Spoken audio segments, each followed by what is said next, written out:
Hello everyone, welcome to my channel. আমি দেবিকা সরকার। Welcome to education with দেবী। আজকে আমি তোমাদের সাথে এনইপি 2020 ফান্ডামেন্টাল প্রিন্সিপাল বা মৌলিক নীতি সম্পর্কে আলোচনা করব। এর আগের ভিডিওতে আমরা জাতীয় শিক্ষানীতি 2020 ভিশন কি এবং জাতীয় শিক্ষানীতি কোন কোন বিষয়ের উপর গুরুত্ব দিয়েছে, কোন কোন বিষয়গুলিকে সব থেকে বেশি করে জোর দেওয়ার কথা বলেছে, শিক্ষানীতি কেন পড়া উচিত তা কিন্তু আমরা আগের ভিডিওতে আলোচনা করেছি।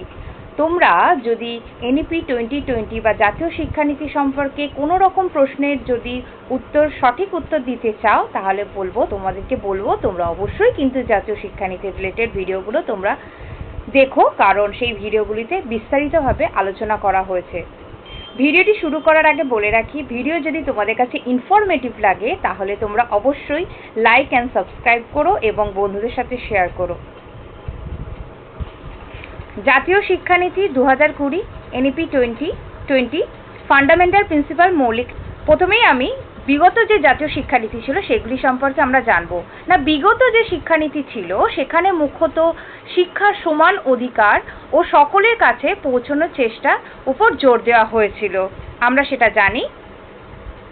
তারপর 1986 সালে জাতীয় শিক্ষানীতি, যা 1992 সালে প্রোগ্রাম অফ অ্যাকশন বা সংশোধিত শিক্ষানীতি করা হয়েছিল, তার অসমাপ্ত কার্যকে সংশোধিত নীতির দ্বারা সম্পূর্ণ করা হয়।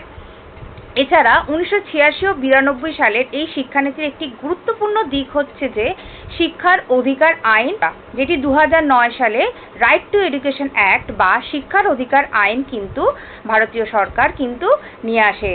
এবং এই রাইট টু এডুকেশন অ্যাক্টের একটি ভালো দিক কি হলো না, এই অ্যাক্টে বলা হয়েছে যে শিশুদের জন্য বাধ্যতামূলক নিঃশুল্ক শিক্ষা বা ফ্রি এডুকেশনের কথা, প্রাথমিক শিক্ষার কথা এখানে কিন্তু বলা হয়েছে, যাতে কোনো শিক্ষার্থী বা কোনো শিশু যাতে প্রাথমিক শিক্ষা থেকে বঞ্চিত যাতে না হয়, তার জন্য ফ্রি এডুকেশন এবং কম্পালসারি প্রাইমারি এডুকেশনের কথা কিন্তু এই রাইট টু এডুকেশন অ্যাক্টে বা শিক্ষার অধিকার আইনে বলা হয়েছে। দেখে নাও, এখানে দেওয়া রয়েছে 1986 সালে শিক্ষার একটি গুরুত্বপূর্ণ বিকাশ ঘটানো হয়েছিল এবং 2009 সালে পেশ হওয়া একটি আইনে, যা ছিল দেশের সমস্ত শিশুদের জন্য বাধ্যতামূলক এবং নিঃশুল্ক শিক্ষা, যা 2009 এই আইনের দ্বারা শিশুদের জন্য সার্বভৌমিক প্রারম্ভিক শিক্ষা বাধ্যতামূলক করা হয়। জাতীয় শিক্ষানীতি 2020-তে যে সিদ্ধান্ত নেওয়া হয়েছিল সেখানে কিন্তু মূলত 3টি বিষয়ের উপর গুরুত্ব দেওয়া হয়। সেই 3টি বিষয় হচ্ছে যে এডুকেশন সিস্টেম বা শিক্ষা পদ্ধতি, এবং হচ্ছে যে এডুকেশন ইনস্টিটিউশন বা শিক্ষা প্রতিষ্ঠান সমূহ, এবং থার্ড হচ্ছে যে এডুকেশন সিস্টেম ও শিক্ষা প্রতিষ্ঠান সমূহ ঠিক কিভাবে পরিচালনা করবে তার একটি গাইডলাইন কিন্তু এই ফান্ডামেন্টাল প্রিন্সিপাল বা জাতীয় শিক্ষানীতির মৌলিক নীতিতে কিন্তু আলোচনা করা হয়েছে বা তার একটি গাইডলাইন্স দেওয়া রয়েছে।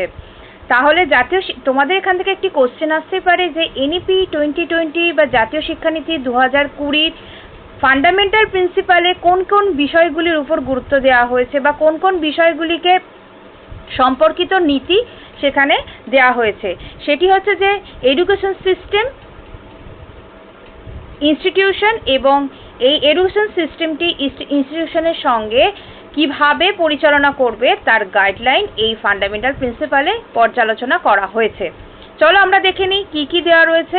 এই শিক্ষা প্রণয়ন বা এডুকেশন সিস্টেমের উদ্দেশ্যই হচ্ছে বিকাশ ঘটানো, যাতে তারা বুদ্ধিমত্তার সাথে চিন্তা এবং অনুরূপ কার্য করতে, মধ্যে সমবেদনা, সহানুভূতি থাকবে, সাহসিকতা ও প্রাণোচ্ছলতা, বৈজ্ঞানিক মনোভাব অর্থাৎ রিসার্চ মাইন্ড তার মধ্যে থাকবে, সৃষ্টিশীল কল্পনা শক্তি, উচ্চমানের মূল্যবোধ এবং আধার থাকবে।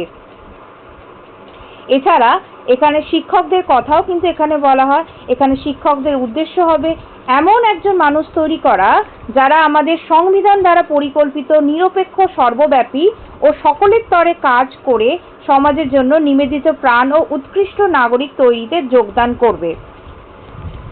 এছাড়া এই যে এডুকেশন সিস্টেমের কথা বলা হয়েছে সেই সিস্টেমটাকে পরিচালনা করার জন্য অবশ্যই শিক্ষা প্রতিষ্ঠান লাগবে।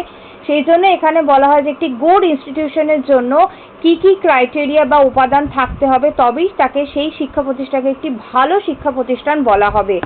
সেটি হলো যেখানে প্রত্যেক ছাত্রকে যত্নের সাহায্যে স্বাগত জানানো হবে। অর্থাৎ এখানে কিন্তু কোনো রকম কোনো শিক্ষার্থীকে আর কি নেগলেক্ট করা চলবে না। প্রতিটি শিক্ষার্থীকে গুরুত্বের সহকারে তাদেরকে ওয়েলকাম করতে হবে বা শিক্ষার জন্য তাদের স্বাগত জানাতে হবে, এবং যেখানে একটি সুরক্ষিত প্রেরণাদায়ক শিক্ষণ বাতাবরণ মজুদ থাকে, অর্থাৎ একটি সেফটি অ্যাটমসফিয়ার যাতে থাকে, যাতে শিক্ষার্থীরা আর কি সচ্ছলভাবে তারা শিক্ষা গ্রহণ করতে পারে, তার ব্যবস্থা করার কথা কিন্তু এই NEP 2020-তে বলা হয়েছে।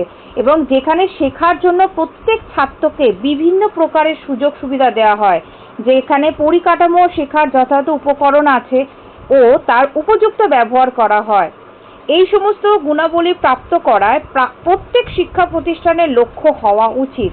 একই সাথে বিভিন্ন প্রতিষ্ঠানের শিক্ষা ব্যবস্থার বিভিন্ন স্তরের মধ্যে অভিন্ন সংহতি ও সমন্বয় থাকা আবশ্যক।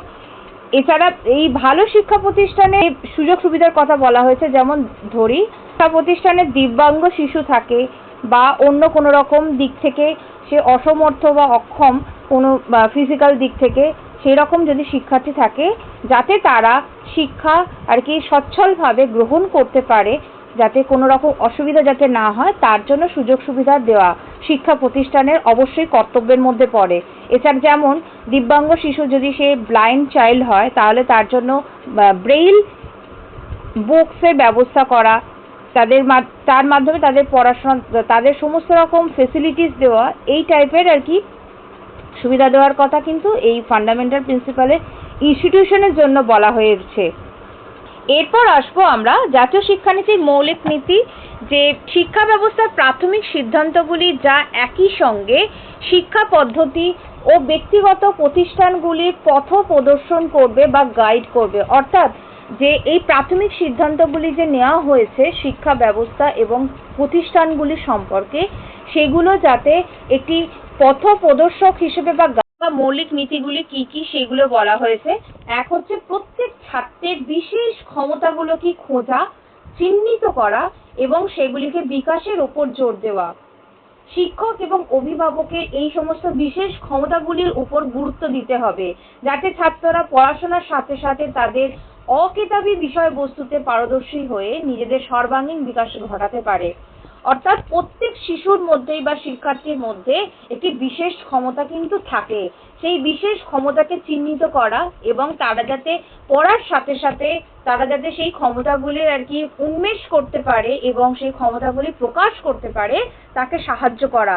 অর্থাৎ দেখাই যায় যে এখানে কিন্তু বলেছে হচ্ছে অকেতাবী, এখানে দেখবে এখানে বলা হয়েছে যে অকেতাবী বিষয়বস্তু। অকেতাবী বিষয়বস্তু বলতে কিন্তু এগুলো বলতে চাইছে যে যেমন কেউ ধরো অঙ্কন শিল্প, অথবা কেউ হস্তশিল্প, অথবা কেউ যোগা করতে, অথবা কেউ বিভিন্ন রকম আর্টের ক্রাফটের কাজ করতে খুব পারদর্শী হয়, কেউ ডান্স করতে ভালোবাসে, কেউ গান করতে ভালোবাসে। এই টাইপের বিশেষ যে ক্ষমতাগুলো, সেই ক্ষমতাগুলো আর কি চিহ্নিত করে এবং সেগুলো যাতে সে পড়াশোনার সাথে সাথে পারদর্শী হয়ে নিজের সর্বাঙ্গীন বিকাশ ঘটাতে পারে, সেদিকে সাহায্য করা।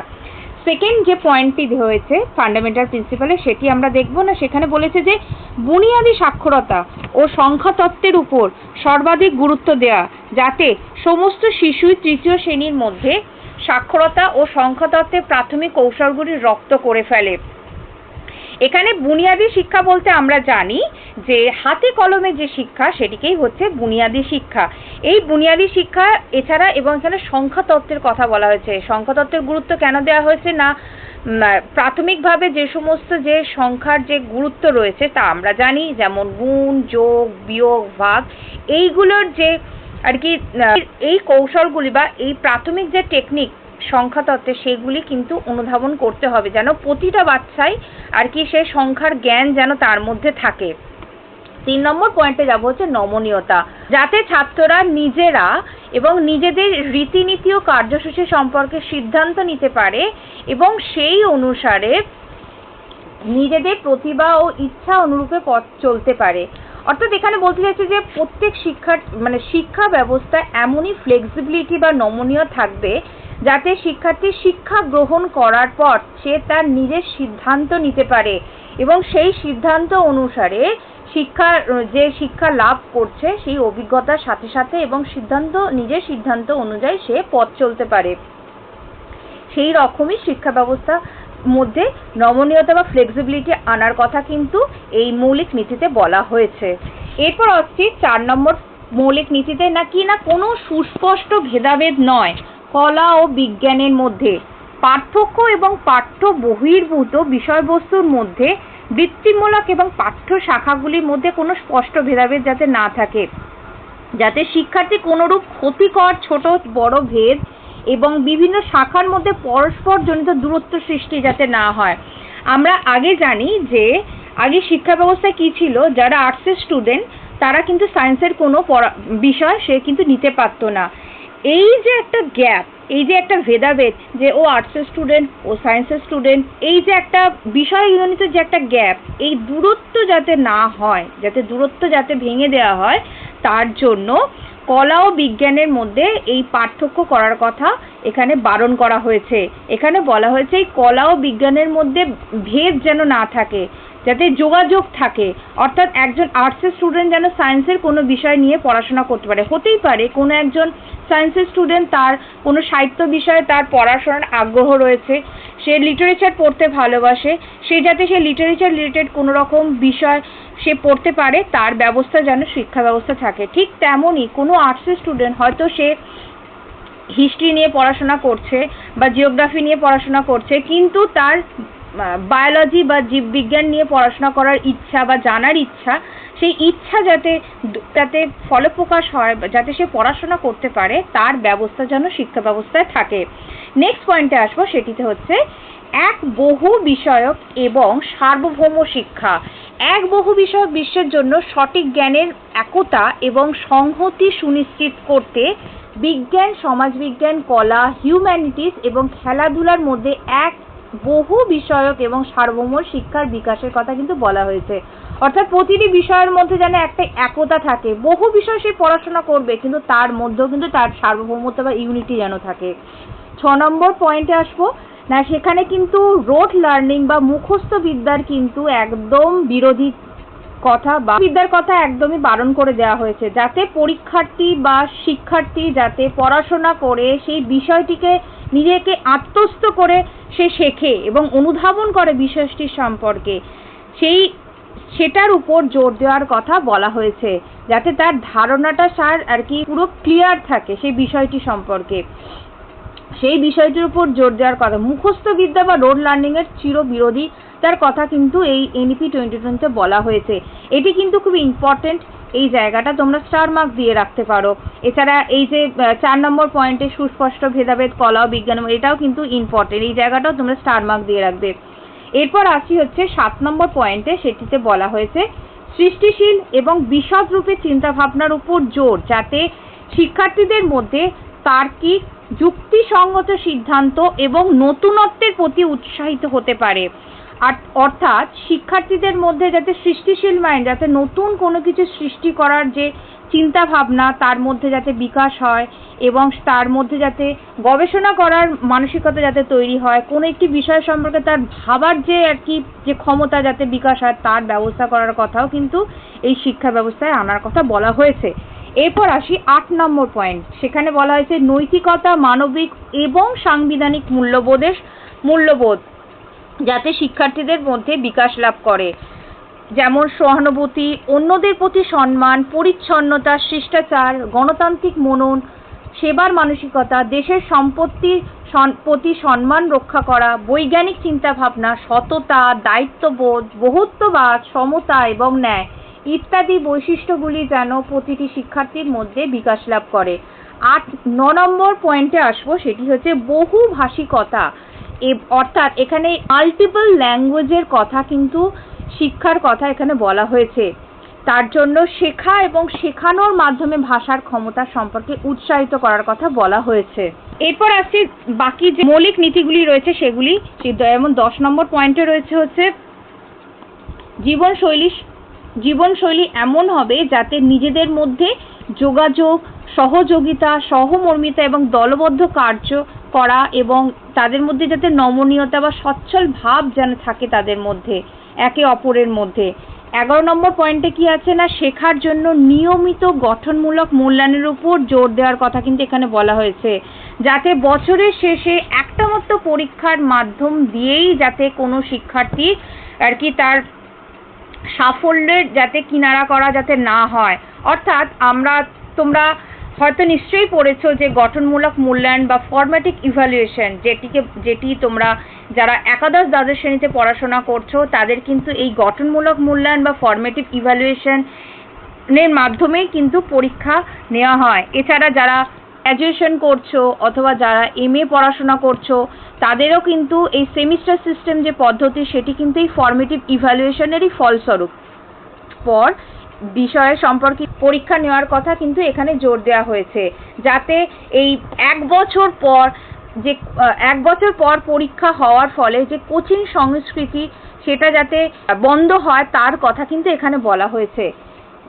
নেক্সট পয়েন্টে আসো, সেখানে হয়েছে যে প্রযুক্তিবিদ্যার বিস্তৃত প্রয়োগের উপর জোর ও শেখানো ও শেখার কাজে ভাষা সংক্রান্ত ব্যবধান দূর করতে এবং দিব্যাঙ্গ শিশুদের ক্ষেত্রে শিক্ষার্থীকে করায়ত্ত করতে এবং শিক্ষা সংক্রান্ত পরিকল্পনাকে তদারকি করার জন্য এই প্রযুক্তিবিদ্যার বিস্তৃত প্রয়োগের কথা কিন্তু এখানে বলা হয়েছে।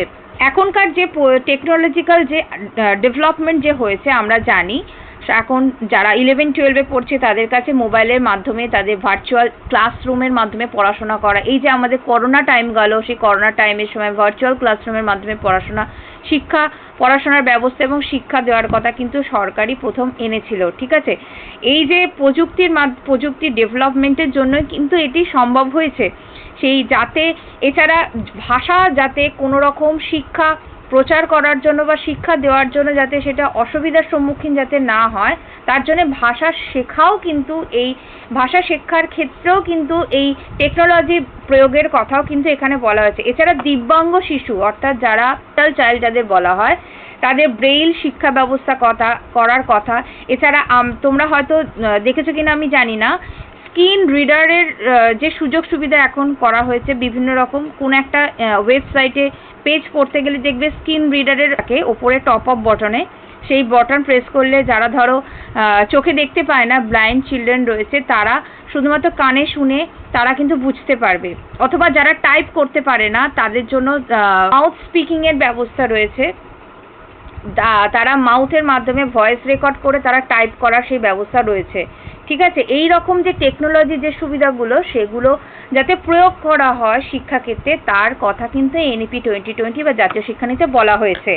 13 নম্বর পয়েন্টে আসবো না, সেখানে কি না বিভিন্ন রকম পাঠ্যক্রম শিক্ষণ শাস্ত্র পেডাগজি এবং নীতিতে স্থানীয় পরিবেশে বিবিধতার প্রতি সম্মান রেখে সর্বদা মনে রাখতে হবে যে শিক্ষা একটি সমবর্তী বিষয়বস্তু, অর্থাৎ স্থানীয় সুযোগ সুবিধা এবং স্থানীয় যে ভাবাবেগ রয়েছে সেগুলোর প্রতি সম্মান রেখে যাতে পেডাগজি বা শিক্ষা বিষয়বস্তু বা শিক্ষণ শাস্ত্র পাঠ্যক্রম সম্পর্কিত রাখার ব্যবস্থা করার কথা কিন্তু এখানে বলা হয়েছে। 14 নম্বর পয়েন্টে আসবো, সেখানে বলা হয়েছে যে প্রত্যেকটি শিক্ষার্থী যাতে অন্তর্ভুক্তি হয় এবং পূর্ণ সমানতা পায় তার ব্যবস্থা করার কথার উপর জোর দেওয়া হয়েছে। আমরা দেখে নেব পয়েন্টে কি বলা হয়েছে না, সমস্ত সঠিক সিদ্ধান্তের ভিত্তি প্রস্তর হলো পূর্ণ সমানতা, অর্থাৎ সবাই যেন পূর্ণ অধিকার পায় এবং অন্তর্ভুক্তি, পাশাপাশি শিক্ষাকে সকলের সমর্থ অধীন করতে হবে, অর্থাৎ প্রতিটি শিক্ষার্থী যাতে তার নিজের সামর্থ্য অনুযায়ী শিক্ষা লাভ করে তার দিকে জোর দেওয়ার কথা বলা হয়েছে।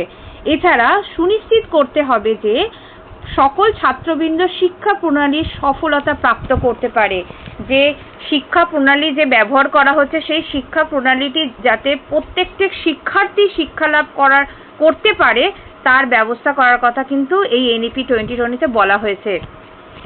15 নম্বর পয়েন্টে আসবো, সেখানে বলা হয়েছে যে প্রারম্ভিক শৈশব যত্ন ও শিক্ষা অর্থাৎ ECCE থেকে শুরু করে স্কুল শিক্ষা, উচ্চতর শিক্ষা অর্থাৎ সমস্ত স্তরের পাঠ্যক্রমের ঐকতান বজায় রাখতে হবে, অর্থাৎ যাতে প্রাইমারি সেকশন থেকে একদম হায়ার এডুকেশনের মধ্যে যাতে সমতা থাকে প্রতিটি বিষয় শিক্ষা স্তরের মধ্যে, তার কথা কিন্তু এখানে বলা হয়েছে। 17 নম্বর পয়েন্টে আসবো, সেখানে বলা হয়েছে শিক্ষক এবং ফ্যাকাল্টি বৃন্দদের শিক্ষণ প্রণালী কেন্দ্রবিন্দু মানতে হবে এবং শিক্ষকের যাতে নিয়োগ ব্যবস্থা, তাদের নিরবিচ্ছিন্ন পেশাদারি যে বিকাশ তা যাতে করতে পারে এবং ইতিবাচক তাদের কাজের পরিবেশ যেন থাকে এবং চাকরি ক্ষেত্রে তাদের পদমর্যাদা ইত্যাদির কথা বলা হয়েছে। অর্থাৎ একে নানা রকম সুযোগ সুবিধা দেওয়ার কথা বলা হয়েছে, তার নিয়োগ ব্যবস্থা, সে যাতে প্রফেশনালি বিভিন্ন রকম বিকাশ করতে পারে, তাকে তার ট্রেনিংয়ের ব্যবস্থা এবং সে যে কাজ করতে পারে তাকে সেরকম অ্যাটমসফিয়ার দেওয়া বা পরিবেশ দেওয়া এবং চাকরি ক্ষেত্রে তাকে পদমর্যাদা, অর্থাৎ এখানে স্যালারি সিস্টেমের কথা কিন্তু এখানে বলা হয়েছে। ও শিক্ষণ প্রণালী অর্থাৎ টিচিং মেথড, সেখানে বলা হয়েছে যে অখণ্ডতা, স্বচ্ছতা অর্থাৎ পারদর্শিতা এবং সংসাধন কুশলতা, অডিট এবং সার্বজনীন দৃষ্টিগোচরের মাধ্যমে সুনিশ্চিত করতে হবে যাতে হালকা এবং প্রভাবী, যেটিকে বলা হয় লাইট বা টাইট পরিকাঠামো কিন্তু ব্যবস্থা করার কথা বলা হয়েছে। এই জায়গাটা কিন্তু খুব ইম্পর্টেন্ট, তোমরা কিন্তু নোট ডাউন করে নেবে। এখানটা আমি স্টার মার্ক দিয়ে দিলাম, কারণ এই যে একটা কোটেশন তুলে দিয়ে তোমাদের বলতে পারে এটি কোন শিক্ষানীতিতে বলা হয়েছিল। হ্যাঁ, তো এই জায়গাটি খুব ইম্পর্টেন্ট, তোমরা কিন্তু একটু নোট ডাউন করে নাও। লাইট বা টাইট বা হালকা এবং প্রভাবী, এটি কোন শিক্ষণ প্রণালীতে আর কি সুপারিশ করা হয়। নিয়ামক করার পাশাপাশি স্বায়ত্ত, সুশাসন, শক্তিশালীকরণের মাধ্যমে নতুনত্ব, প্রচলিত চিন্তাধারার বাইরে আউট অফ দ্য বক্স মতামতকে উৎসাহিত করা। অর্থাৎ এখানে যে প্রচলিত যে শিক্ষা ভাবনা ছিল যে শুধুমাত্র রোড লার্নিংয়ের মাধ্যমে শুধুমাত্র মুখস্থ বিদ্যা করা, তা কিন্তু না। এখানে লাইট চিন্তাভাবনা থাকবে কিন্তু টাইপ অর্থাৎ প্রভাবী ব্যবস্থাপনা থাকবে। 19 নম্বর পয়েন্টে যাব না, সেখানে বলা হয়েছে যে উচ্চ গুণমান সমৃদ্ধ শিক্ষা ও তার বিকাশের জন্য উৎকৃষ্ট গবেষণা কিন্তু অতি অবশ্যই প্রয়োজন। এখানে মেনলি উচ্চশিক্ষার গবেষণার করার কথা বলা হয়েছে। এছাড়া শিক্ষা রিলেটেড কোনো সমস্যা যদি উৎপত্তি হয়, সেই সমস্যাটিকে কিভাবে সমাধান করা যাবে তার জন্য গবেষণা করা, গবেষণার মাধ্যমে সেই সমস্যার সমাধান করা। এছাড়া শিক্ষাকে যাতে উচ্চ স্তরে নিয়ে যাওয়া যায় তার পরিকল্পনা করা, তার জন্য গবেষণা করার মাধ্যমে সমস্যার সমাধান করার কথা কিন্তু এখানে বলা হয়েছে। 20 নম্বর পয়েন্টে আসবে না, সেখানে বলেছে দক্ষ শিক্ষা বিশারদ দ্বারা নিরবিচ্ছিন্ন অনুসন্ধান এবং নিয়মিত মূল্যায়নের ভিত্তিতে উন্নতির প্রকৃত সমীক্ষা করা। এখানে বলা হয়েছে যে যারা এক্সপার্ট বিশেষজ্ঞ রয়েছেন শিক্ষা ক্ষেত্রে, তারা যাতে নিরবিচ্ছিন্ন অনুসন্ধান করে। ধরো কোনো একটি শিক্ষানীতি দেওয়া হলে সেই শিক্ষানীতিটি শুধুমাত্র ইমপ্লিমেন্ট করাই না, সেই শিক্ষানীতি অনুযায়ী যে ইমপ্লিমেন্ট সঠিকভাবে হচ্ছে কিনা তার জন্য এক্সপার্টের একটি গ্রুপ গঠন করে সেই এক্সপার্ট মূল্যায়ন করে, তার মাধ্যমে উন্নতি করার কথা কিন্তু এখানে বলা হয়েছে।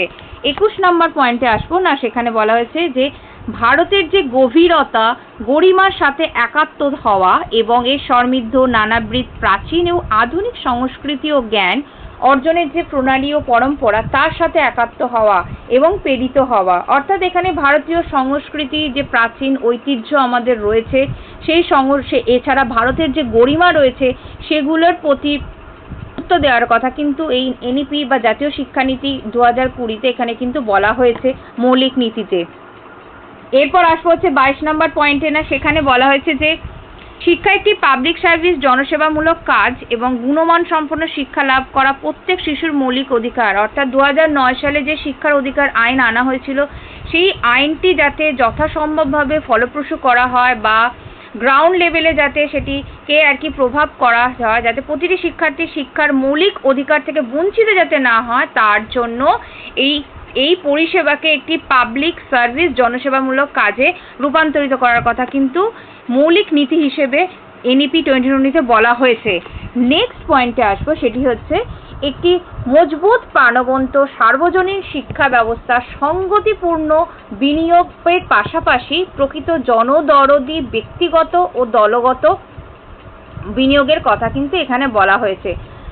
লাস্ট অফ দ্য লিস্ট, সম্প্রদায়গত যোগদানকে উৎসাহিত করা এবং সুবিধা দেওয়া। সম্প্রদায়গত অর্থাৎ আমরা জানি এসসি, এসটি এই সমস্ত গোষ্ঠীগুলো যাতে সঠিক শিক্ষা লাভ করে এবং তাদেরকে সুবিধা দেওয়া, বিভিন্ন রকম বেনিফিট দেওয়া এবং তাদেরকে উৎসাহিত করা শিক্ষা পাওয়ার জন্য। আজকে এই পর্যন্ত জাতীয় শিক্ষানীতি মৌলিক নীতি সম্পর্কে তো আগামী দিনে আমি স্কুল এডুকেশন এবং উচ্চশিক্ষা সম্পর্কে যে জাতীয় শিক্ষানীতি 2020-তে যে সুপারিশ করা হয় বা সেই সম্পর্কে আলোচনা করব। আশা করছি আজকের ভিডিওটি তোমাদের কাছে ভীষণ ইনফরমেটিভ লেগেছে। পরবর্তী ভিডিওর জন্য অবশ্যই তোমরা নোটিফিকেশন আইকনটি প্রেস করে রেখো, যাতে তোমাদের কাছে খুব তাড়াতাড়ি সবার আগে পৌঁছে যায়। ভালো থেকো, সুস্থ থেকো, দেখা হচ্ছে পরবর্তী ভিডিওতে। Tata, by.